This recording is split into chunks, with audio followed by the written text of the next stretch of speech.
성경 뚜껑을 여시면 창세기 1장 26절 28절 제가 받들어 읽겠습니다. 창세기 1장 26절 28절 하나님이 이르시되 우리의 형상을 따라 우리의 모양대로 우리가 사람을 만들고 그들로 바다의 물고기와 하늘의 새와 가축과 온 땅과 땅에 기는 모든 것을 다스리게 하자 하시고 하나님이 자기 형상 곧 하나님의 형상대로 사람을 창조하시되 남자와 여자를 창조하시고 하나님이 그들에게 복을 주시며 하나님이 그들에게 이르시되 생육하고 번성하여 땅에 충만하라 땅을 정복하라 바다의 물고기와 하늘의 새와 땅에 움직이는 모든 생물을 다스리라 하시니라. 아멘. 자리에 앉아주십시오.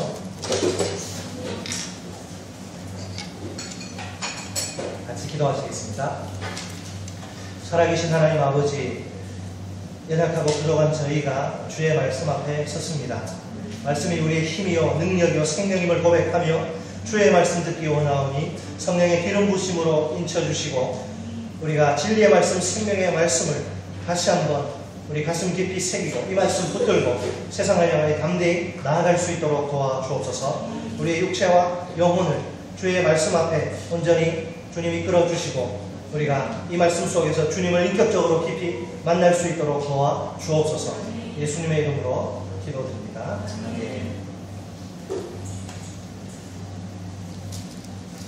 네, 먼저 말씀을 전하기에 앞서서 한 주간 동안 여러분들이 기도 열심히 해주신 덕분으로 이렇게 살이 쪄서 너무 잘 먹고 잘 쉬어가지고 쉬는 게 13시간씩 막 강의 듣고 밤에 이제 목자, 목련, 집사님들 댁에 갔는데 안방을 다 주셔가지고 그분들은 마루에서 막 주무시고 우리는 안방에서 잤어요. 그런 섬김과 헌신을 받고 이렇게 왔습니다. 이제 다음 주부터 계속 가정교회에 대해서 제가 스케줄대로 이제 가정교회가 무엇이고 또 우리 교회가 왜 가정교회로 전환해야 되고 이론적인 토대들을 여러분들에게 제시해서 우리가 한 비전으로 달려갈 수 있었으면 좋겠습니다. 딱 하나의 성경적인 교회, 신약 교회의 본질을 회복하는 교회입니다. 제가 그 가정교회 처음 이제 시작한 그 휴스턴 그 서울교회 DVD 시청하는 그런 시간이 있었는데요. 이제 다음 주에 우리 보겠습니다. 오늘은 뭐 급해서 안 되고 그거 보는데 마음에 뜨거움이 막 오더라고요. 눈물을 그냥 다 흘렸는데 이것이 천국이구나. 정말 행복한 목회, 행복한 신앙생활.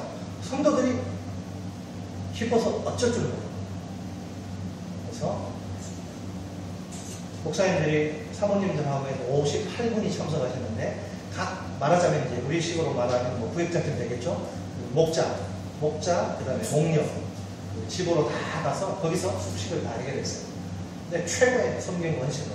근데 놀라운 사실은 그 교회가 그런 일들을 1년에도 수차례 한다는 거예요. 계속. 근데 그것들을 이제 감당하면서 야, 어떻게 이렇게 귀한 헌신을 할 수 있는가?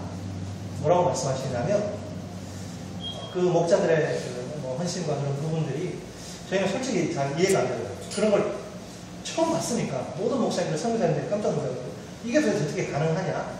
그렇죠. 뭐 교회에서 뭐 어떤 상을 주길래 근데 그 목자들이 나와서 이렇게 쭉 나와서 간증을 하는데 딱 한 가지 이야기 하더라고요.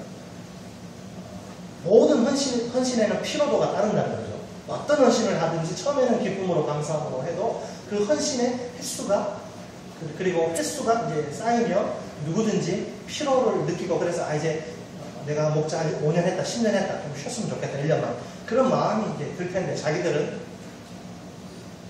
안 된다는 거예요. 이유가 뭐냐? 그 목장 안에서 불신 영혼이 목장에 와서 하나님 만나고 또 예수를 주로 고백하고 주일 예배 나와서 간증하고 허드식을 하는 그걸 보면서 영혼들이 생전 예수와 상관없던 영혼들이 막 그 목장을 통해서 변화되고 치유되고 회복되고 성장하고 그 영혼이 자라는 걸 보니까 자기가 자기 돈 써서 막 그렇게 헌신하는 건데 하나도 아깝지 않더라고요. 그러면서 이렇게 행복한 신앙생활을 하게 돼서 정말 감사하다고 고백하는데, 그런 교회들이 한국에 여러분 한 300개 정도가 있어요. 그래서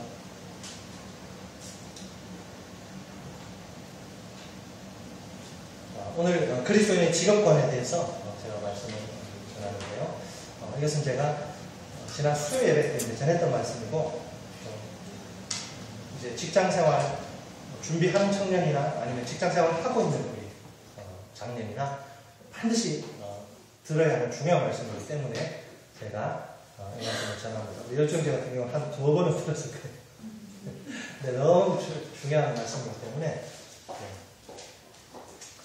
여러분, 대부분의 그 직장인은 일터, 직장을 어떤 곳으로 생각합니까? 직장 하면 어떤 여러분 생각이 들죠? 10중 8구는 돈을 버는 곳, 그죠? 직장 돈 버는 곳이죠? 뭐 무보설 이렇게 봉사하지 않죠? 예, 자선 가들이 아니잖아요. 예. 일터는 열심히 일을 하고 돈을 버는 곳으로 생각합니다. 자, 그렇지만 우리 크리스천들에게 있어서는 이 일터가 제자로서의 삶을 실천하는 사역의 현장이기도 합니다. 직장을 한번 생각해 보십시오, 여러분. 한 사람의 일생에서 아주 큰 비중을 차지하는 그런 영역입니다. 시간적인 측면으로 계산해 보십시오. 직장인들은 눈을 뜨고 있는 그 하루의 시간 중에 일터에서 가장 많은 시간을 보냅니다. 그렇죠? 네, 기본적으로 일터의 속성은 일하는 현장이라는 것입니다. 자, 이 현장인 일터에서 크리스천들은 물론 성실하게 일해야 합니다. 그리고 거기서 자기 분야에서 능력 있는 사람으로 인정을 받아야 합니다. 우리가 크리스천 직장인으로서 그 일의 목적이 뭐냐? 내가 왜 일을 해야 되느냐? 일의 목적에 대해서 성경적으로 이해하고 그것을 바탕으로 일해야 하는 이유가 여기에 있어요. 과연 여러분, 직업의 목적은 무엇입니까? 자, 우리 같이 한번 따라 외쳐보겠습니다. 직업은 3M이다. 예. 첫 번째, 따라서 첫째로 돈벌이로서의 직업. 예, 이건 3M, M이 3개인데 첫째 M은 머니입니다. 머니. 예, 돈벌이로서의 직업. 자, 우리가 그 자주 쓰는 말 중에 사람 구실이라는 말이 있죠, 그죠? 뭐 결혼식, 아니면 뭐 돌잔치, 아니면 장례식, 이런 그런 경조사에 최소한의 예의를 갖출 때에도 빈손으로 가는 사람이 있습니까? 없습니다. 그죠? 차라리 안 가면 안 갔지. 빈손으로 가는 거죠. 물론 직업이 없는 경우에는 일정한 수입이 없으니까 조금 용서가 돼요. 그러나 직장인이 되면 뻔히 내가 직장 다니는 거 알고 있는데 한 푼 안 내고 그냥 입 쫙 씻고 가서 막 뷔페 막 퍼먹고 그러면 그거 꼴불견이 없죠. 직장인이 되면 봐주지 않아요. 결국 돈이 없으면 참석해야 할 자리에 얼굴을 내밀지 못하게 됩니다. 또한 사랑하는 친척이 그 사업 부도로 이제 길거리에 나앉게 되어 있는데 돈이 없으면 아무런 도움을 줄 수 없어요. 제가 이제 돈에 대해서도 계속 이제 여러분 설교할 텐데요. 자본주의 사회에서 돈에 대해 절대적으로 자유롭다. 나는 돈 그까이 끄고 정말 난 돈은 그냥 자유롭다. 이렇게 말할 수 있는 사람 아무도 없습니다. 누구에게나 돈이 반드시 필요하죠. 그러죠? 네. 그렇기 때문에 우리는 뭘 해야 한다? 돈을 벌기 위해서 일을 해야 한다. 그러니까 사도 바울이 이것과 관련해서 아주 중요한 말씀을 했어요. 누구든지 일하기 싫어하거든 뭐 하지 말라? 먹지도 말야. 나는 이 일이 체질이 아니라고 일어나면 너무 싫다고. 일 좋아하는 사람들이 일하는 거 노는 게 좋지. 그러나 바울은 누구든지 일하기 싫어하거든 먹지도 말게 하라. 이렇게 말씀하죠. 그리고 조용히 일하여서 자기 양식을 먹으라고 이야기합니다. 자, 무슨 말입니까? 쉽게 말하면 돈이 필요하면 뭐하라? 이 일하라는 거예요. 성경에서도 이처럼 우리의 직업은 먹고 살기 위한 돈을 얻기 위함이라고 분명히 밝히고 있습니다. 이렇게 하나님은 생활에 필요한 돈을 얻을 수 있는 방법으로 우리에게 뭘 주셨어요? 직업을 주시는 직업. 그런데 세상은 너희가 그렇게 땀 흘려서 죽으라고 할 필요 없다. 일하지 않고 얼마든지 돈을 버는 방법이 있다고 속삭이죠. 그죠? 좀 오래됐는데요. 베스트셀러였던 여러분 부자 아빠, 가난한 아빠라는 책 아십니까? 이 책의 주장을 딱 요약하면 일해서 고생스럽게 돈 벌 생각 하지 말라는 거예요. 돈이 돈을 벌게 하는 것입니다. 그러니까 우리가 돈을 잘 굴리기만 하면 돈이 우리를 위해서 일하고 봉사하니까 굳이 돈을 벌려고 일하지 않아도 된다는 것입니다. 이 주장을 긍정적으로 해석하면 이런 거겠죠. 돈 버는데 센스가 있는 사람들은 돈을 잘 굴리기만 하면 된다. 그러면 얼마든지 돈을 벌 수 있다. 그렇게 번 돈으로 좋은 일을 할 수 있다. 그럴듯한 이야기입니다. 자, 그러나 모든 사람들이 다 그럴 수 있는 게 아니라는 게 문제입니다. 여러분, 돈을 버는 좀 특별한 능력, 그 능력은 아무에게나 주어지는 것이 아닙니다. 그죠? 그러니까 대부분의 평범한 사람들은 돈을 벌기 위해서 반드시 일을 해야 합니다. 잡을 가져야 해요, 잡을. 자, 많은 직장인들이 관심을 가지고 덤벼드는 주식 투자입니다. 이 주식 투자로 그냥 쪽박 차고 자살하는 사람 한둘이 아닙니다. 모든 직장인들이 다 주식 투자 해야 됩니까? 아니죠. 또 할 수 있는 것도 아닙니다. 사실 주식 투자 자체는 이게 긍정적으로 생각할 수 있어요. 네, 자본주의 사회에서 필요한 게 경제 운용 제도라고 인정합니다. 그러나 그것이 우리에게 미칠 수 있는 영향력, 즉 부정적인 측면에 대해서는 좀 깊이 생각해 보아야 합니다. 주식 투자를 조심해야 할 사람, 심지어 절대로 해서는 안 될 사람이 있다는 거예요. 개인적으로 능력에 따라 주식 투자를 통해서 돈을 벌 수 있습니다. 하지만 그것이 단순히 경제적인 문제만은 아닙니다. 내가 주식 투자를 하면서 이렇게 용돈을 조금씩 벌면서 쏠쏠하거든요, 재미가. 그래서 이제 조금 범위를 넓혀서 재테크에 이제 손을 대고 거기에 깊이 빠져들어가게 되면 이제 돈에 끌려가는 그 삶을 살기 시작해요. 눈만 감으면, 그죠? 옛날에 그 대학생들 당구 치는 애들은 딱 눈만 감으면 당구공이 보이고 길 가면 사람들 머리통이 당구공으로 보이고 막 그러죠. 돈에 끌려서 눈만 감으면 그냥 세종대왕의 신사임당이 막 나타나. 이런 경우에는 이미 경제적인 문제를 초월한 것이라고 했어요. 영적인 문제가 되더라고요. 돈이 하나님 자리를 차지하는 것입니다. 그러면 그것은 아주 큰일이다. 재테크는 이게 영적인 문제냐 이렇게 우기는 사람들도 있는데, 그러나 돈에 집착하면서 그것이 자신의 삶에 아주 큰 비중을 차지하기 시작하면 그것은 영적인 문제라는 거죠. 삶의 주인이 바뀌는 문제이기 때문에. 여러분, 잠언 28장 20절은 이렇게 말씀합니다. 충성된 자는 복이 많아도 속히 부하고자 하는 자는 형벌을 면하지 못하리라. 충성스러운 자는 복이 많아도 속히 부자가 되려고 하는 자는 형벌을 면할 수 없다. 자, 충성스럽게 내가 일해서 돈을 버는 것은 이게 문제가 되지 않습니다. 헛된 것을 쫓아서 빨리 부자가 되려고 하는 것이 문제입니다. 그런 경우에는 형벌을 피할 길이 없다는 거예요. 물질적으로 파산한다는 그런 경고이고, 더 한 걸음 나아가서 디모데전서의 말씀을 보면 이것은 영적으로도 큰 문제입니다. 허황된 방법으로 성실하게 하나님의 법칙은 정직하게 땀을 흘려서 이마에 땀을 흘리고 돈을 버는 거잖아요. 허황된 방법으로 돈을 벌려고 하면 속된 말로 한 큐에 확 목돈 돈 많이 벌려고, 그렇게 허황된 방법으로 돈을 벌려고 하면 그 돈을 하나님보다 더 사랑하게 된다는 것입니다. 그러면 그 사람은 우상 숭배자로 전락하고 마는 것입니다. 여러분, 3M의 첫 번째 M이 뭐라고요? 머니. 내가 직업을 가지고 일해서 내 먹고 사는 건 해결해야 돼요. 결혼하면 또 처자식까지 또 해야 되는데, 따라서 합니다. 둘째로 의미와 보람으로서의 직업. 의미와 보람으로서의 직업. 이건 미닝이에요. 미닝. 머니. 그 다음에 두 번째 M은 미닝. 자, 우리가 앞에서 살펴본 것처럼 돈이 직업의 중요한 목적입니다. 자, 또 하나의 직업의 중요한 목적은 미닝. 즉, 직업에는 여러분 내가 어떤 직업을 가지든지 의미와 보람이 있어야 합니다. 구체적으로 그럼 이 의미나 보람을 어떻게 찾을 수 있는가? 방법이 있죠.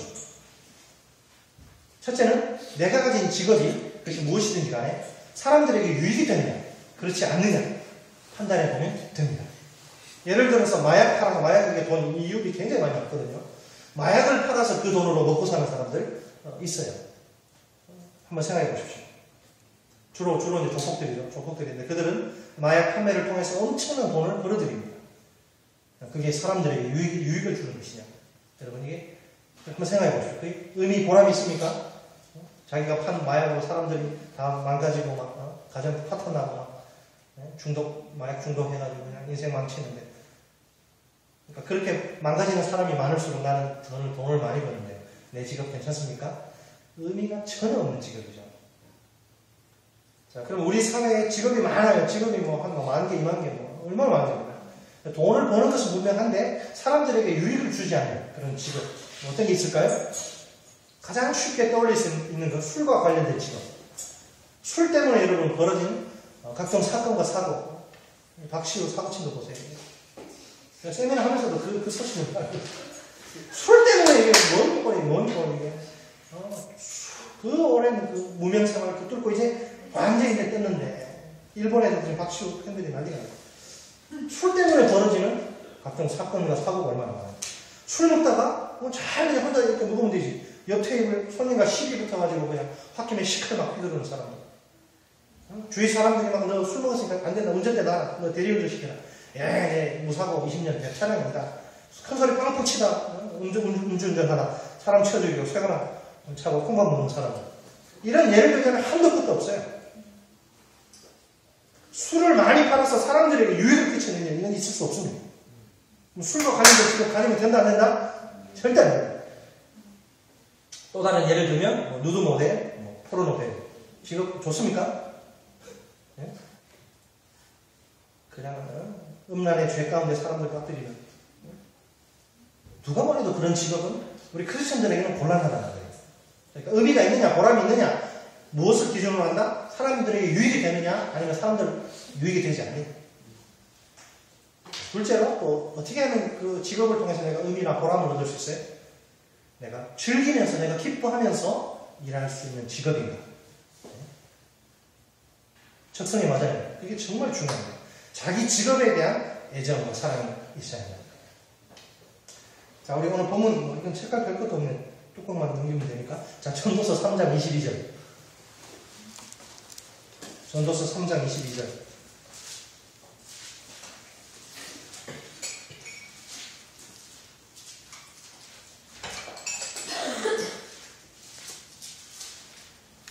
이 951쪽입니다. 951쪽. 전도서 3장 22절.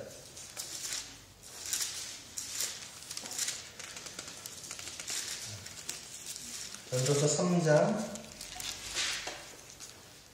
22절 상반절만 보시겠습니다. 보았나니 이것까지. 자, 시작. 그러므로 나는 사람이 자기 일에 즐거워하는 것보다 더 나은 것이 없음을 보았나니. 자, 사람이 자기 일 때문에 즐거워하는 그것보다 더 나은 게 없다. 그게 철학이라는 거죠. 정말 의미 있게 일하기 위해서는 자기 일을 즐겁게 할 수 있어야 합니다.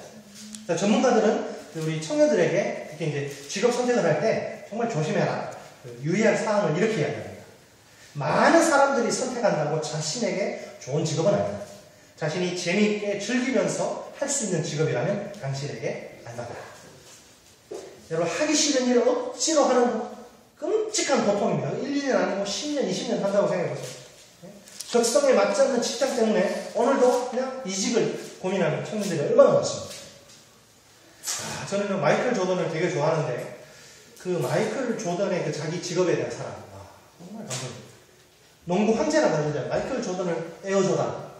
마이클 조던이 은퇴하면서 신문에다가 완전 그 한 면을 그냥 갖다 발라서 전면 광고를 냈습니다. 농구에게 보낸 작별 편지. 제목이 뭔지 아세요? 사랑하는 농구에게. 얼마나 감동적인지 몰라요. 역시 농구 황제는 퇴장하는 법도 아름답습니다. 벌써 28년이 되었군요. 부모님 소개로 우리는 집 주차장 뒤에서 처음 만났죠. 당신은 막다른 골목에 있던 나를 발견해 끌어내 주었고 우리는 함께 춤을 추었죠. 당신은 나의 생이었으며 나의 열정이었으며 내 삶의 계기였습니다. 당신은 저에게 영감, 스피릿을 주었습니다. 코트에서 직접 뛰는 일은 끝났지만 우리의 관계는 영원히 끝나지 않을 것입니다. 여러분, 조던이 농구하면서 지겨운데 언제 이게 때려치나 그랬을까요? 아니죠. 코트에서 직접 뛰는 일은 끝났지만 우리의 관계는 영원히 끝나지 않을 것입니다. 농구에 대한 애정과 사랑이 철철 흘러넘치고 있습니다. 농구를 직업으로 삼은 조던이 얼마나 즐거워하면서 그 일을 했는지 쉽게 알 수 있습니다. 그러니까 직업이란 자신에게 재미있는 그런 일이어야 합니다. 결국 다른 사람들에게 유익을 끼치고 자기도 즐겁게 할 수 있는 그런 직업이야말로 뭐가 있다? 의미와 보람이 있다는 거예요. 자, 그렇다면 이런 질문을 한번 던져보아요. 나의 직업은 다른 사람들에게 유익을 주고 있는가? 나는 나의 일을 재미있게 하고 있는가? 우리가 뭐 크리스천이 아니라면 굳이 이런 고민할 필요 없습니다. 크리스천인 우리에게는 직업이 단순한 돈벌이 도구가 아니죠. 그것이 전부일 수는 없습니다.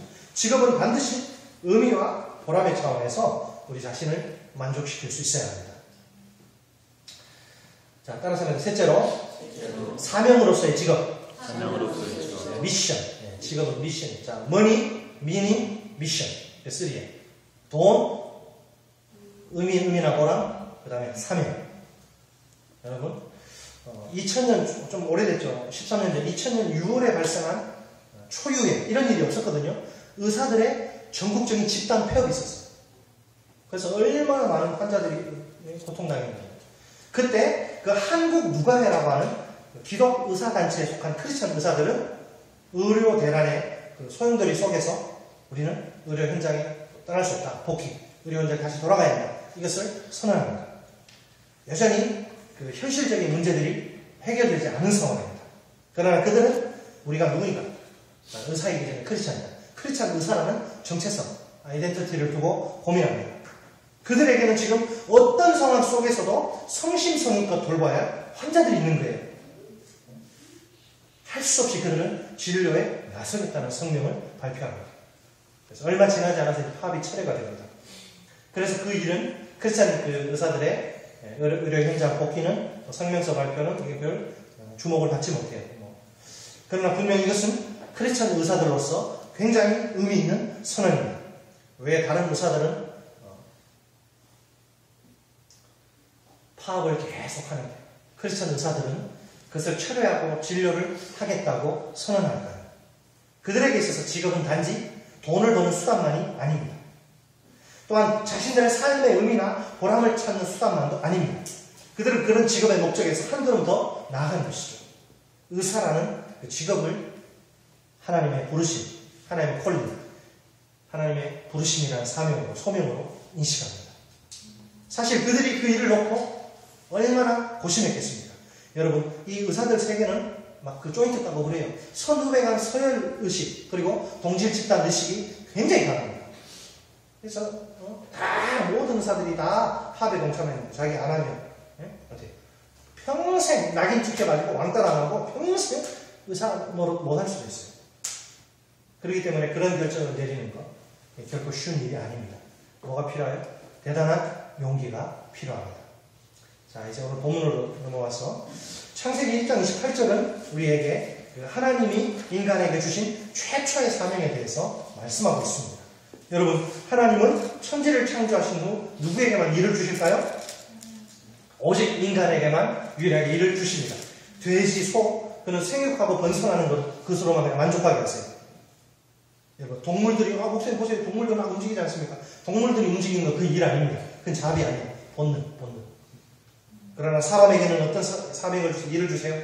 땅을 정복하고 모든 생물을 다스리는 일을 주십니다. 이것이 바로 일의 사명입니다.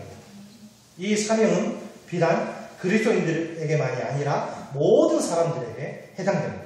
이처럼 사람은 일하도록 창조됩니다. 그러므로 사람들의 삶에 있어서 일은 매우 중요합니다. 일을 하지 않거나 할 수 없는 상황은 사람에게 커다란 비극이 아닐 수 없습니다. 요즘 실업이나 취업 대란, 이게 사회적으로 큰 문제가 되고 있잖아요. 단순히 사회 경제적인 측면에서만 심각한 문제가 되는 것이 아닙니다. 보다 근본적으로는 일하는 속성을 가진 인간의 존엄성을 크게 해치는 일입니다. 창조 원리에 위배되는 현상입니다. 그렇기 때문에 심각한 문제가 되는 것입니다. 여러분, 우리는 일의 본질을 올바르게 이해해야 합니다. 하나님이 천지를 창조하신 후 다스리는 일을 인간에게 맡기신 것, 그것이 일의 본질입니다. 분명 하나님은 말씀으로 온 세상을 창조하시죠. 그 세상을 다스리는 일은 하나님의 형상으로 창조된 이 똑똑한 인간들의 손을 통해 하십니다. 이 사실을 꼭 명심해야 합니다. 이것이 우리가 이 세상에서 갖는 직업의 본질이자 목적이며 의의입니다. 자, 직업이란 하나님이 이 세상을 다스리시고 유지하시기 위해 꼭 필요한 것입니다. 하나님이 직접 사람들을 먹이실 수 있어요, 없어요? 있어요, 전능하신 하나님. 그러나 농부들의 손을 통해 이 일을 하십니다. 하나님이 직접 사람들 옷을 그냥 입히실 수 있어요, 이런 거. 하나님이 전능하신데. 그러나 의복공장 노동자들의 손을 통해 이 일을 하십니다. 하나님이 직접 거리 깨끗하게 청소하실 수 있어요. 한번 후 불어서 먼지 싹 그냥 빠지게 할 수 있어요. 그러나 환경미화원 아저씨들을 통해서 이 일을 하십니다. 하나님이 직접 사람들을 다 모아놓고 가르칠 수 있어요. 그죠? 전능하신 하나님. 그러나 교사들을 통해서 이 일을 하십니다.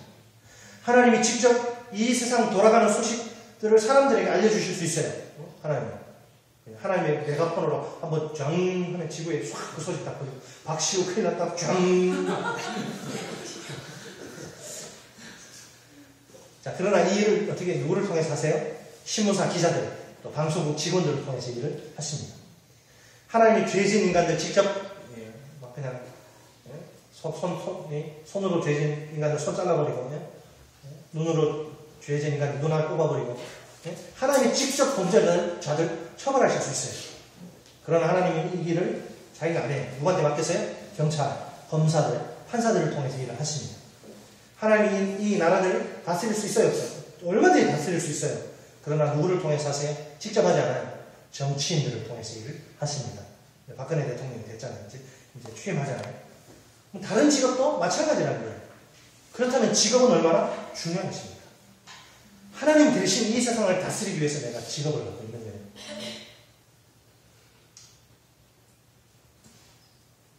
자, 과연 그러면 직업에 대해서 우리는 어떤 자세를 가져야 하는가? 자, 우리 골로새서 3장 23절 보겠습니다. 골로새서 3장 23절.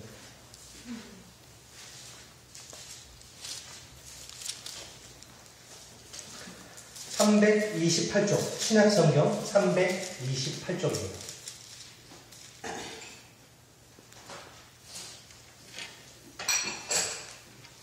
골로새서 3장 23절 328쪽 신약성경 328쪽 328쪽 골로새서 3장 23절 자, 같이 읽습니다. 시작. 무슨 일을 하든지 마음을 다하여 주께 하듯 하고 사람에게 하듯 하지 말라. 자, 여러분 이 골로새서는요 특별히 종들에게 주신 명령이 종들에게 그 당시 이제 1세기 대부분의 사람들이 크리스찬들이 다 노예였거든요. 종들, 노예. 자유인들이 별로 없고 뭐 학자들에 따라 70%, 80%까지 이야기합니다. 이것은 종 크리스찬, 노예 크리스찬들에게 주신 명령입니다. 집안 일, 시중 드는 일, 밖에서 노동하는 일, 힘들고 어려운 일을 하는 종들에게 말입니다. 주님은 그들에게 이 모든 일을 어떻게 하라? 주님께 하듯 충성스럽게 하라고 명령하십니다. 자, 오늘 직장에서 땀 흘려 일하는 모든 사람들에게, 우리 크리스찬들에게 이런 자세가 필요합니다. 무엇보다도 여러분 직업에는 귀천이나 차별이 없다는 사실을 기억해야 합니다. 우리 사회는 어때요? 뭐 알아주는 직업이 있는가 하면 아주 그냥 개무시당하는 직업도 있어요. 그죠? 부모들이 자식들에게 흔히 던지는 질문이 뭐예요? 부푼 꿈을 안고 이렇게 물어보잖아요. 아들아, 너 이 다음에 커서 뭐가 될래? 여러분 다 대답했어요. 어린 시절 뭐라고 대답했는지 기억나십니까? 네? 대부분 대통령이 될래요. 요즘은 대통령 인기 없는데 예전에는 인기 많았잖아요. 대통령이 될래요. 아니면 의사 될래요. 뭐 법관 될래요. 외교관 될래요. 여기까지는 높으라고 아무런 문제가 없어요. 그러면 타죠. 그죠? 그런데 제가 여기서 말하지 않겠습니다. 그러면 또 지금 무시하는 일이니까. 엄마, 아빠가 생각했을 때 자기 기준이 있는데 자기 눈에 별로 좋아 보이지 않는 직업 내가 갖겠다 그러면 뭐 하나 말해보면 나는 독일에 탄광이 유명한데 독일 가서 내가 평생 광부가 되겠습니다. 아이고 이것도 우리 아들 잘한다. 예라이 학교 때려치라고. 뭐 제가 길게 말하지 않아도 여러분 짐작이 가겠죠? 이처럼 사회에서 인정받거나 인기 있는 직업 선호하는 것. 그 현실. 물론 뭐 직업의 선호도는 시대에 따라 조금씩 바뀌잖아요. 그죠? 뭐 이런 현실은 예나 지금이나 변함이 없습니다. 요즘 같은 이 정보화 시대에는 어떤 직업들이 인기가 높습니까? 매스미디어, 뭐 신문사, 방송사, 뭐 컴퓨터 관련 이런 직업들이 인기가 높죠. 뭐 신문사 기자, 아나운서, 앵커, 방송국 PD 이런 거 아닙니까? 또 이제 장기간의 경제 불황 속에서 고용 불안이 가중되다 보니까 평생 직장 개념 없잖아요. 그죠? 남자는 55세만 되면 다 잘리니까. 고용 불안이 이제 가중되다 보니까 뭐 공무원, 교사 이런 안정적인 직업이 인기를 끕니다. 옛날에 뭐 제가 학교 다닐 때는 공무원 인기 없었어요. 공무원 공부하는 애들 없었어요. 제일 그냥 답답해 보이고 한심해 보이고 죄송합니다. 이런 표현을 써서. 그만큼 인기가 없었거든요. 근데 대학교는 도서관 가보세요. 깔리는 책들 전부 공무원 책. 자, 그런데 어떤 그 특정 직업을 선호하는 이면에는 경제적인 보상에 대한 기대가 아주 쉽게 깔려있는 것을 봅니다. 그러니까 많은 젊은이들에게 돈 많이 버는 직업이 가장 좋은 직업이죠. 연봉 많이 주는 직장이 좋은 직장. 자, 그러나 골로새서 말씀을 보세요. 무슨 일을 하든 죽게 하듯 하라는 말씀을 보면 사정이 달라집니다. 하나님은 사람들이 알아주는 일, 그런 일은 돈이 되는 일은 죽게 하듯 마음을 다해야 하고 하찮게 여기고 사람들이 시시하게 여기는 일은 적당히 대충 하라고 말씀하시지 않죠. 왜 그렇습니까? 하나님이 보실 때 직업에 귀천이나 차별이 있을 수 없기 때문입니다. 혹시 내 직업에 나 직업만 하면 내가 보잘 것 없는 것 같아요. 만약에 이렇게 혹시라도 생각하는 분이 계시다면 그런 괴로움은 잘못된 것입니다. 물론 내가 좀 더 나은 환경, 또 대우를 보장하는 직업, 좀 더 돈을 많이 버는 직업을 갖기 위해서 노력하는 것, 그 자체가 잘못된 것은 아닙니다. 그러나 지금 내가 가지고 있는 직업에서 죽게 하듯 일하지 못한다면 하나님은 또 다른 일을 맡기시지 않을 거예요. 지금 나의 직업을 통해서 뭘 발견하라? 사명을 발견해야 합니다. 하나님이 나에게 맡기신 사명을 발견합니다. 따라서 죽게 하듯 최선을 다해 성실히 일하는 것이 하나님의 뜻입니다. 제가 예전에요, 우리 여기 뭐 순천에도 있고 한데, 예전에 이제 뭐 청년부 지도할 때 뭐 별애들이 다 있잖아요. 근데 자기는 뭐 스튜어디스가 돼야겠대. 그래서 제가 딱 객관적으로 볼 때 좀 여러 가지로 좀 모자랐는데, 그래서 칼에 들어가니까 제가 볼 때 칼이 좀 무리인데 제 대충 그림이 그려지잖아요. 여러 가지 그 메모를 많이 따지기 때문에. 그래서 왜 이렇게 가만히 이제 보니까 왜 가려고 하는 거예요? 사실은 이 돈을 많이 벌고 돈이 이제 많이 벌잖아요. 그리고 해외 여행 다닐 수 있습니다. 이게 좋은 거예요. 그러니까 그 직업 가지면서 주의를 못 지킨다는 생각을 하지 않아요. 제가 하는 말은 뭐냐면 왜 스튜어디스 하려고 그래요? 거기서 어떤 사명을 발견했느냐? 네가 기도하면 그 대한항공 예를 들어 그 스튜어디스들 주의도 못 지키고 그냥 경무에 시달리고 여러분 스튜어디스 그 중노동입니다. 아주 죽을 지 몇 년 하는 애들 완전히 그냥 애기도 잘 못 가지고 이게 아주 힘들어요. 근데 이제 막 기도하면 그 스튜어디스들 기장들 가족 떠나가지고 이렇게 맨날 돌아다니고 막 그 영혼들이 너무 불쌍하다. 너무 불쌍해서 내가 저들에게 복음을 전한다. 저들 내가 칼을 맞고 저들이 칼을 맞고 내가 인도해야겠다. 그리고 내가 신호회를 좀 만들어가지고 내가 같이 열심히 신앙생활 해. 근데 그런 마음이 있나? 없지. 그냥 돈 그냥 많이 땡겨서 그냥 막 돌아다니고 노는 그런 애시랑 안 잘 목적이 잘못돼요. 그래서 그러니까 이런 기준으로 보면 경찰관이나 소방관도 결국 주의 지키기 힘들어요. 그러니까 특수한 그쪽으로 자기 사명이 없으면 그런 직업 선택은 안 되는. 주의 봉사도 못하고 아무것도 못해요. 아시겠죠? 내가 소방관들 바라보면 미친 것. 저 사람들 내가 전속 못하고. 그러면 소방관 해야지.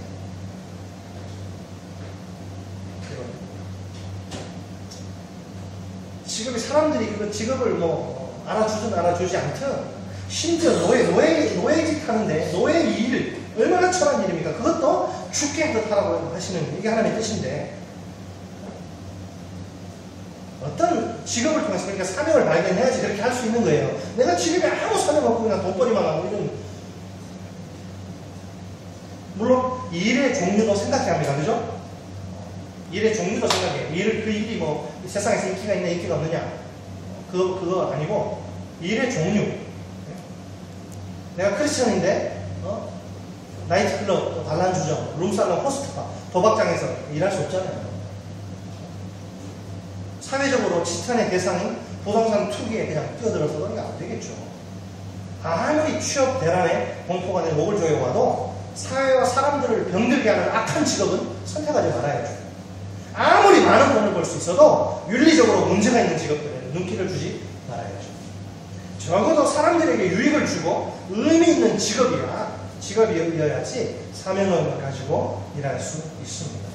그러니까 의미 있는 일이다 한다면 일의 종류를 사실은 가릴 것이 아니라 일의 자세를 따져야 해요. 아주 몹쓸 직업들 빼고 사람들 막 망하게 하고 막 저기 하는. 그러면 우리가 어떻게 직업을 통해서 하나님의 사명을 감당할 수 있나요? 따라서 하면 첫째로 업무를 통해 사명을 드러내야 해요. 자기가 내가 옷을 만드는 일을 해요. 그 직업이에요. 그럼 그 일로 나는 드라이버, 운전하는 일이에요. 내가 그 천직이에요. 그럼 그 일로 매장에서 물건 판매하는 게 내 직업이에요. 그러면 그 일로 하나님의 사명을 이루어야 해요. 자기가 가진 직업의 가장 기본적인 기능, 업무 자체를 능숙하게 다룰 수 있어야 한다는 거예요. 한번 생각해 보세요. 나 운전이 자기 그게 소명이래. 그러면서 운전기사가 운전이 서툴러서 툭 하면 교통사고 낸다면 이거 어떻게 하십니까? 자기 그 회사에 막대한 그 피해를 끼치고. 판매 사원인데, 거기 자기가 소명이 있다는 거예요. 근데 능력이 없어서 판매 실적이 맨날 바닥에 맨날 그 팀장한테 연락 먹고. 그럼 어떨까요? 나는 카센터로 하는 경험을 카센터 직원이 내가 이게 열심히 내가 지금 해서 내 가게 차리고 내가 돈 열심히 벌어가지고 내가 주님한테 드리고. 근데 카센터 직원인데 자동차 그 간단한 고장도 못 고쳐가지고 땀 삘삘 헤매면 어떨까요? 자기는 의사가 됐어. 의사인데 실력이 없어가지고 밥 먹듯이 오진을 일삼는 것 어떨까요? 가람 걸리는데 막 위암 걸렸다고 하고. 어떤 사람이 콩팥 멀쩡한데 콩팥 깨내 수술을 해가지고요. 손해배상 걸려가지고. 그런 기사 나잖아요. 근데 그런 바보가 어디 있어요? 사람들이 한두 번은 속을 수 있어요. 그러나 그 이상 절대 속지 않습니다. 쫓겨나기 전에 스스로 일찌감치 사표 쓰고 나와요. 다른 직업을, 그건 자기 직업이에요. 다른 직업을 알아보는 게 좋습니다. 직업을 통해서 하나님의 사명을 감당하는 크리스천이라면 적어도 자기 책임을 맡고 있는 업무에 있어서만큼은 전문가가 되려고 노력해야 합니다. 끊임없는 공부, 연구, 그리고 자기개발과 성장. 여기서는 끊임없는 레시피 개발. 예? 근데 뭐 요리하는 게 재미가 없어. 맨날 남의 했던 거 남의 거 훔쳐가지고 지어가지고 때려쳐야지, 그죠? 자, 따라서 둘째로 구별된 삶을 통해 사명을 드러내야 합니다. 자신의 업무를 잘 감당하는 것이 사명의 전부는 아닙니다. 사실 직장의 그리스도인들에게 주어지는 사명은 직장에서의 삶을 통해서 결정적으로 드러납니다. 주님이 우리를 향해 너희는 세상에 뭐라고 말합니까? 소금과 빛이라 말씀하십니다. 그러니까 너희는 세상에 소금이 되려고 막 노력하고 빛이 되려고 노력하는 게 아니에요. 이미 존재 자체가 세상에 빛이고 소금이라는 거예요. 이미 너희는 소금과 빛이기 때문에 소금답게 빛답게 세상 속에서 구별된 삶을 살아가는 거죠. 자, 그런데 우리 사회에서 이것이 쉽지 않죠. 쉽지 않습니다. 우리의 일터 깨끗한 것이 아니에요. 별로 깨끗하지 않아요.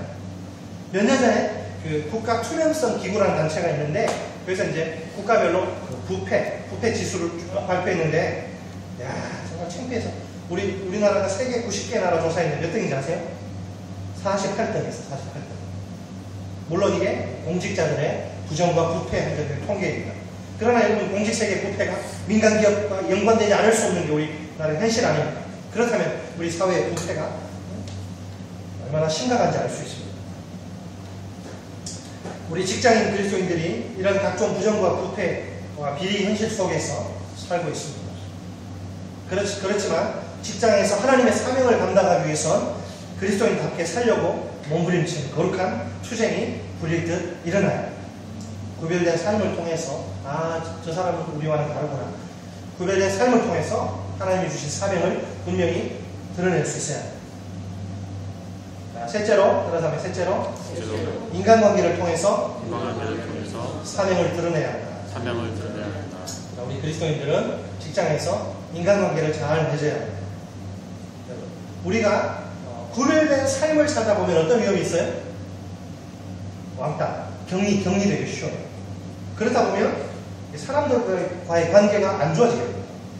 그래서 내가 이렇게 해서 안 되겠다. 이거 왕따당하고 이게 내가 안 되겠다. 내가 동료들과 좋은 관계를 유지하는 게 좋겠지. 이렇게 하다가 아예 동화되는 경우가 많아요. 이것이 바로 우리 그리스도인들의 딜레마라는 거예요. 양극단, 격리되거나 동화되는 거. 이걸 피해야 됩니다. 양극단. 자, 주님이 원하시는 건 뭐예요? 구별되면서도 적응하는 삶. 격리되지는 않지만 구별은 되는 삶. 동화되지는 않지만 적응하는 삶을 살아야 되는 것이죠.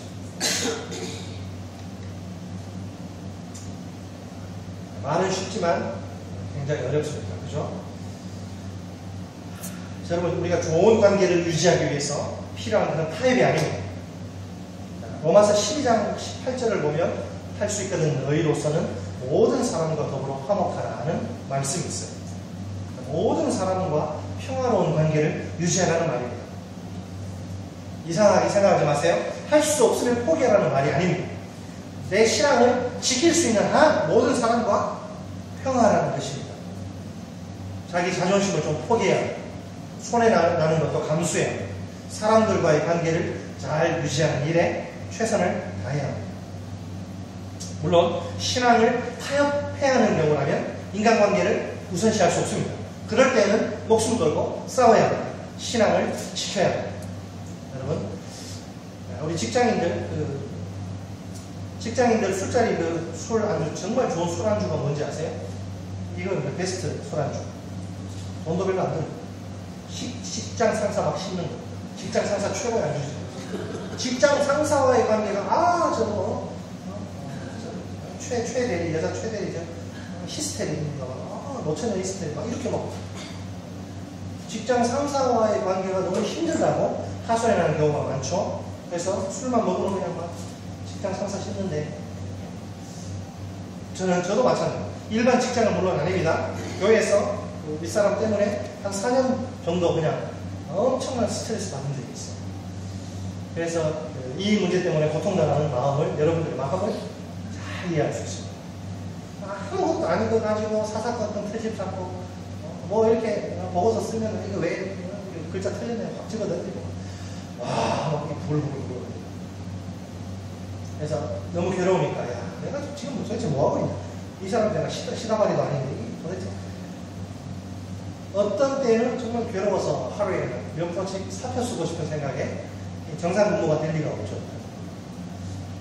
맨날 그냥 교회 앉고 돌아다니거든요. 밖에 돌아다니고. 그러던 어느 날 하나님 앞에서 이 문제 내가 해결해야겠다. 그래서 기도하는데 하나님이 정확한 말씀을 주셨어요. 그래서 이 말씀이 제게 큰 위로와 힘이 되어서 사표 쓰지 않는 그런 사람 밑에서 4년 이상 버틸 수 있었어요. 이게 인간 승리, 보통 1년, 2년 이렇게 못 버티고 나가는데, 인간 승리라기보다는 하나님의 은혜의 결과가 표현이 정확합니다. 하나님이 제가 상사 때문에 아주 힘들어할 때 주신 말씀, 베드로전서 2장 18절 말씀입니다.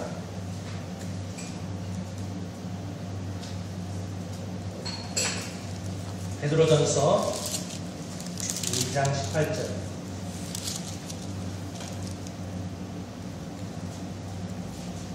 (379쪽) 신약성경 379쪽 베드로전서 2장 18절 말씀. 379쪽 베드로전서 2장 18절 같이 읽습니다. 시작. 사원들아 범사에 두려워함으로 주인들에게 순종하되 선하고 관용하는 자들에게만 아니라 또한 까다로운 자들에게도 그리하라. 우리에게 좀 잘 되고 아주 매너 좋고 인격적으로 대하는 그런 사람들, 그런 주인들에게만 순종하는 것이 아니고 정반대 까다로운 자들. 여러분, 선하고 관용하는 자들이라는 구절 옆에다 괄호를 치고 이렇게 적어놓는 게 정상이죠. 이런 사람은 거의 없다. 까다로운 자들이라는 구절 옆에 괄호를 치고 이렇게 적어놔야 합니다. 대체로 상사들이 그렇다. 선하고 관용하는 자들 별로 없어요. 꿈을 깨시고 내 현실을 냉정하게, 이런 사람 거의 없고요. 대체로 상사들은 까다롭습니다. 보통 우리는 저 윗사람이 상사가 문제라고, 저 사람이 내게 좀 제대로 하면 문제가 없을 거라고 생각하죠. 그래서 이런 윗사람에게 나를 막 갈구고 나를 막 못살게 굴고, 군대에서도 말년병장들이 얼마나 되죠? 말년병장은 괜찮지만 그 바로 밑에 있는 분들, 이런 윗사람에게 나를 막 못살게 굴고 까다롭게 구는 사람, 순종하는 것이 자존심 상하는 일처럼 느껴집니다. 자, 그런데 까다로운 상사에게도 순복하라고 베드로가 말하고 나서 21절 보세요. 21절에서 또 뭐라고 말씀합니까? 이를 위하여 너희가 부르심을 받았으니 그리스도도 너희를 위하여 고난을 받으사 너희에게 본을 끼쳐 그 작취를 따라오게 하려 하셨느니라 말씀합니다. 자, 그러니까 여러분 이게 어떤 의미냐면 직장에서 까다로운 상사에게 당하는 고난, 나는 제대로 했는데 막 태클 걸고 그냥 괴롭히는 이런 고난을 예수의 십자가 고난과 연결시켜야 한다는 그런 말씀입니다. 어떻게 보면 야, 내가 재수 없게 저런 까다로운 상사에 걸려서 고생한다고 내가 잘 안 풀린다고 이렇게 생각할 수 있지만, 윗사람이란 원래 정도의 차이는 있겠지만 까다로운 법입니다. 내가 원하는 대로 움직이지 않아요. 자, 이게요, 사람이 참 그래. 아랫사람으로 있을 때는 안 그래요. 그러나 윗사람이 되면 자기도 그렇게 돼요. 지위가 올라가면 사람이 좀 달라져요. 개구리 올챙이절 시절 기억 못하는 분입니다. 그러니 사도 베드로의 교훈을 잘 새겨야 해요. 윗사람은 본래 까다로운 법인데 그런 상사 때문에 내가 고생한다면 야, 이게 바로 그리스도께서 받으신 고난이구나 생각해야 한다는 거예요. 그럴 때 힘들고 어려워도 참을 수 있습니다. 우리에게 크리스천으로서 올바른 지급관이 있습니까? 첫째로 직업을 통해서 뭘 벌어야 합니까? 돈을 벌어야 합니다. 둘째로 의미와 보람을 찾을 수 있어야 합니다. 셋째로 사명을 발견해야 합니다. 한 걸음 더 나아가서 직장에서 사명을 드러내는 삶을 살아야 합니다. 첫째로 업무에 있어서 프로가 되시기 바랍니다. 둘째로 빛과 소금으로 구별된 삶을 사시기 바랍니다. 셋째로 좋은 인간관계를 맺고 유지하시기 바랍니다. 여러분, 가정교회에서는요, 전도가 쉽습니다. 그 전도가 뭐냐면, 밖에 나가서 전도지 돌리는 전도가 아니고, 관계 전도이기 때문에 내 주위에 불신자들을 이제 VIP로 작정하고, 그 명단을 가지고, 그 목장에서 같이 기도하고, 목사가 기도하는 것은 당연한 것이고요. 가정교회 목사들은 하루에 기본적으로 3시간씩 기도하고, 기도하고, 이제 VIP를 목장에 초청합니다. 우리 식사 모임이니까 한번 가자. 그래서 데려와요. 데려와서 이제 크리스찬들이 삶을 나누는 그 모습을 통해서 가랑비에 옷 젖듯이 점점 젖어서 그 사람이 어느 날 거의 대부분의 사람이 교회에 나온다. 예수를 영접하고 예수를 저희가 믿는 이유를 안정하는 것이죠. 자, 그런데 그러려면 어떻게 해야 돼? 직장에서 내가 잘 보여야지. 아부하고 맞추면서 사람들 관계 잘 해야지. 내 말이 저기 하지만 내가 뭐 말하는데 돈이 안 되고 그러면 안 가. 그래도 안 가. 내가 좋은 관계 맺으면 전도가 쉬워요. 목장에 데려오고 그 데려온 사람들 영접 모임 한 달에 한 번 이렇게 영접 모임 다 몰아놓고 목사가 복음을 전해요. 그러니까 일반 교회에서는 왜 이게 전도가 힘드냐면 내가 다 해야 되니까. 내가 가서 안 믿는 사람, 생전 처음 보는 사람 전도지 주고 막 데려오고 직장에서 막 댕겨놓고 하니까 내가 또 복음을 전해야 돼. 그러나 교회로 그냥 목장으로만 데려오면, 야, 저는 놀랍, 성경이 막 역사하시는데요. 그 안에서 그 불신자들이 감동을 받아요. 야, 예수 믿는 사람들은 별거 아닌 것 가지고 이렇게 감사하는구나, 기뻐하는구나, 이게 뭐지 도대체. 그래서 점점 참여하다가 성령께서는 딱 때리면 저도 교회 나왔습니다. 그런 사람들이 수없이 막 일어나죠. 그게 가정교회. 주님 가장 기뻐하시는 하나님. 그렇게 영혼들이 목장에서 막 변화되는 걸 보니까 목자들이 헌신하는 거예요. 목사는 기본적으로 성도들 위해서 3시간씩 기도합니다. 같이 기도하시겠습니다. 오늘 말씀 생각하면서 여러분, 이게 가정교회 연관이 있는 겁니다. 우리 올바른 직업관을 위해서 지금 3M, Money, Meaning, Mission 위해서 기도하시고 또 사명 드러내는 삶을 위해서 업무에 있어서 프로가 되고 구별된 삶을 사는 좋은 인간관계가 되고. 자, 먼저 크리스찬으로서 올바른 직업관을 놓고 우리 같이 기도하겠습니다. 기도하시겠습니다. 살아계신 하나님 아버지 감사합니다. 오늘 이 시간 우리를 주의 말씀의 자리로 불러주시고 창세기 1장 26절 28절 말씀을 통해서 우리 크리스찬들이 어떤 직업관을 가져야 하는지 우리에게 말씀해 주시니 감사합니다. 하나님 아버지, 우리는 불신자들과는 다른 직업관을 가지고 성실하게 땀 흘려 일해야 할 존재들임을 말씀해 주시니 감사합니다. 하나님, 우리가 3M을 우리가 영혼 깊이 새기기를 원합니다. 하나님 아버지, 우리가 성실하게 땀 흘려 이 직장에서 일을 함으로 또 이를 통해서 생계를 해결해야 합니다. 돈을 벌어서 내가 이제 먹고 사는 문제를 해결해야 합니다. 뿐만 아니라 정말 많은 사람들에게 유익을 주는, 그래서 내가 직업에서 의미를, 내 일에서 의미를, 보람을 발견할 수 있는 것이 되어야 합니다. 뿐만 아니라 아버지, 정말 사람들 하나님 앞으로 인도하는 아버지, 정말 하나님의 사명을 발견하는 것이 되어야 합니다. 이 시간 다시 한번 우리 직업관을 하나님 앞에 점검할 수 있도록 도와주시고, 하나님 아버지, 우리가 정말 돈을 벌 뿐만 아니라 그 직업 속에서도 의미와 보람을 발견하고 사명을 발견하고 정말 성실하게 땀 흘려 아버지와 직업에 봉사하고 직업을 통해 하나님의 뜻을 이루어드리고 하나님의 영광을 돌리는 우리 모두가 될 수 있도록 아버지 도와주시고 인도해 주옵소서. 직장에서 사명 드러내는 삶을 위해서 내가 맡은 업무에 내가 전문가가 되려고 내가 노력하고 연구하고 공부 좀 해야 됩니다. 업무에 있어서 프로가 되기를 위해서 기도 우리하고, 또 직장에서 빛과 소금으로 구별된 삶을 살 수 있도록 격리되지 않고, 그렇다고 또 이제 동화되지 않고 적응하면서 사람들에게 선한 영향을 끼치는 구별된 삶을 위해서 또 좋은 인간관계 맺고 유지할 수 있도록 도와달라고, 특별히 직장에서 까다로운 상사들에게도 그리스도의 십자가 고난을 생각하면서 우리가 순종할 수 있도록 이 시간 사명 드러내는 직장에서의 삶을 위해서 기도하겠습니다.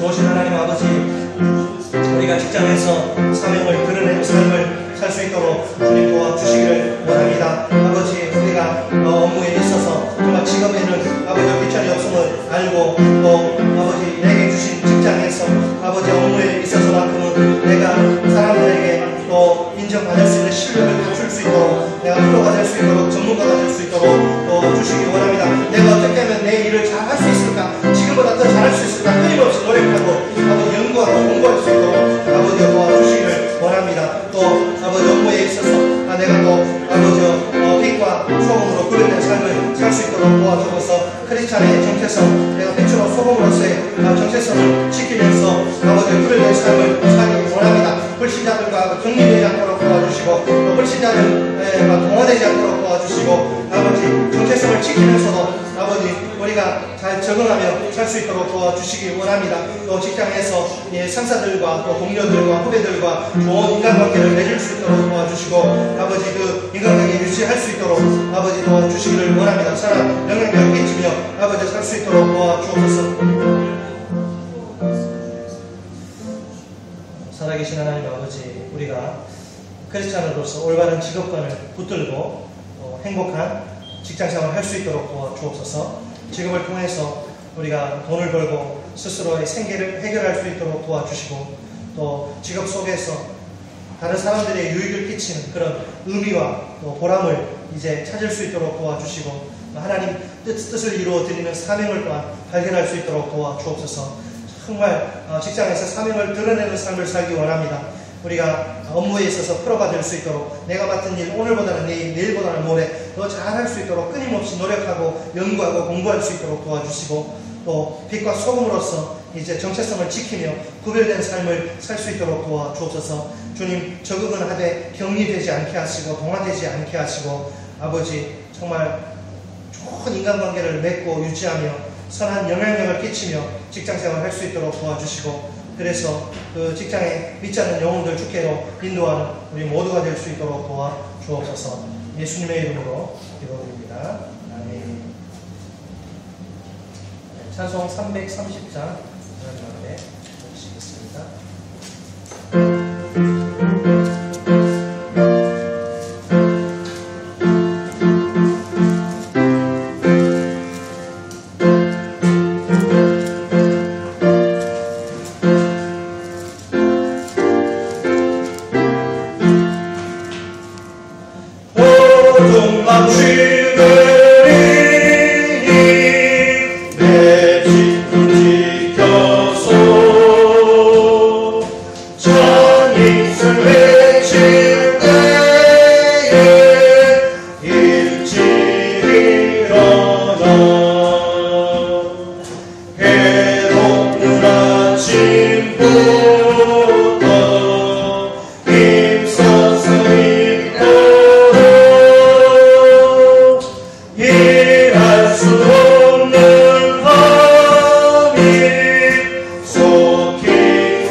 주께서 우리에게 베푸신 그 깊고 넓고 큰 은혜를 우리가 다 감사할 수 없고 다 찬송할 수 없는데, 그 중에 일부를 또 기억하고 감사하는 마음으로 이렇게 주 앞에 우리 은혜에 감사하는 마음의 표현으로 귀한 예물을 주님 앞에 올리게 하시니 감사합니다. 하나님 아버지, 우리 사랑하는 성도들 모든 삶과 또 가정과 직장과 생업과 사업에 복을 주시고, 주님 3M으로 크리스천으로서의 직업관으로 무장되어서 성실하게 땀 흘려 일할 수 있는 건강과 지혜를 주시고, 그 수고의 열매를 거두어서 하나님 앞에 또 올리고 또 선한 사업에 마음껏 사용할 수 있도록 주님 또 형통의 복을 더하여 주옵소서. 주님, 또 직장을 구하기 위해 기도하는 우리 성도들도 있습니다. 하나님께서 그 기도를 들으시고 선한 길로 인도하여 주옵소서. 마음껏 의미와 보람을 찾으며 주께서 주신 사명 감당하며 일할 수 있는 좋은 직장을 또한 허락하여 주옵소서. 하나님 아버지, 예물을 통해서 온 세상 가운데 예수 그리스도의 복음이 힘있게 선포되고 우리 교회가 성경적인 교회, 신약 교회의 본질을 회복하는 교회로 우뚝 설 수 있도록, 그래서 하나님의 소원을 풀어드리고 하나님의 마음을 시원케 하는 복된 교회가 되게 주옵소서. 예수님의 이름으로 기도드립니다. 교회 소식 말씀드리겠습니다.